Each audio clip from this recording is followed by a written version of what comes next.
বিসমিল্লাহির রহমানির রহিম।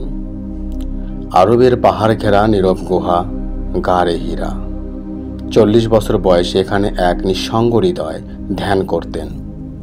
তিনি ছিলেন মুহাম্মদ ইবনে আবদুল্লাহ সাল্লাল্লাহু আলাইহি ওয়াসাল্লাম, আমাদের প্রিয় নবী হযরত মুহাম্মদ সাল্লাল্লাহু আলাইহি ওয়াসাল্লাম, যার অন্তরে তীব্র এক প্রশ্ন জ্বলছিল, সত্য কি?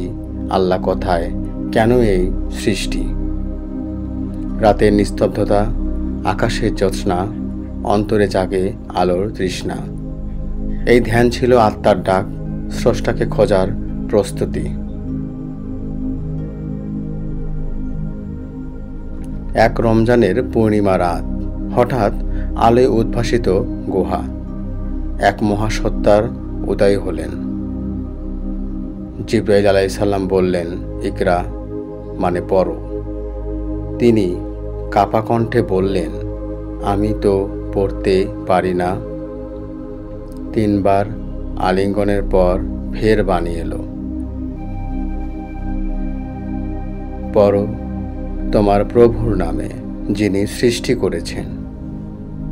মানুষকে সৃষ্টি করেছেন জমাট রক্ত থেকে। সূরা আলাক, আয়াত 1-2।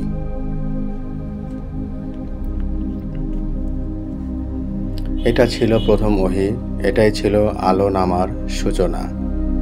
নবীজি সাল্লাল্লাহু আলাইহি ওয়াসাল্লাম তড়িঘড়ি করে ফিরে এলেন এবং বললেন, আমাকে কম্বল দিন, আমাকে জড়াও। তিনি বললেন খাদিজা রাদিয়াল্লাহু তাআলা আনহুকে।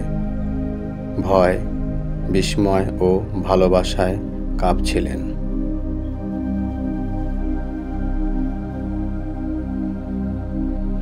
খাদিজা রাদিয়াল্লাহু তাআলা আনহু শান্ত করলেন এবং বললেন, আল্লাহ কখনো আপনাকে অপমান করবেন না। আপনি তো সদা সত্যভাষী, দয়ার সাগর।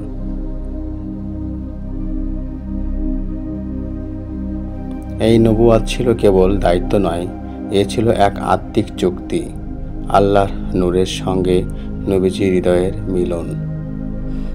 এভাবে শুরু হলো নবীজি সাল্লাল্লাহু আলাইহি ওয়াসাল্লামের দাওয়াত। প্রথমে নিজ পরিবারে, তারপর ধীরে ধীরে গোটা মক্কায়।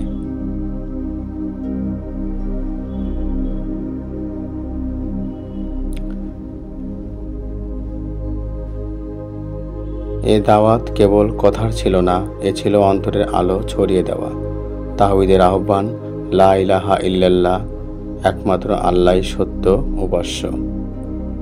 মারিফাত বলে, যিনি আল্লাহকে সত্যভাবে চিনলেন, তার হৃদয় দুনিয়ার মোহ থেকে মুক্ত হয়। পর্ব 5-এ দেখবেন মক্কার প্রতিক্রিয়া ও নবীজির সহ্য শক্তি।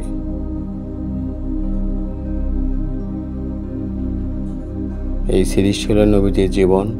আমাদের চ্যানেল সিরে নূর অবশ্যই সাবস্ক্রাইব করবেন এবং লাইক, কমেন্ট, শেয়ার তো অবশ্যই করবেন। আল্লাহ হাফেজ।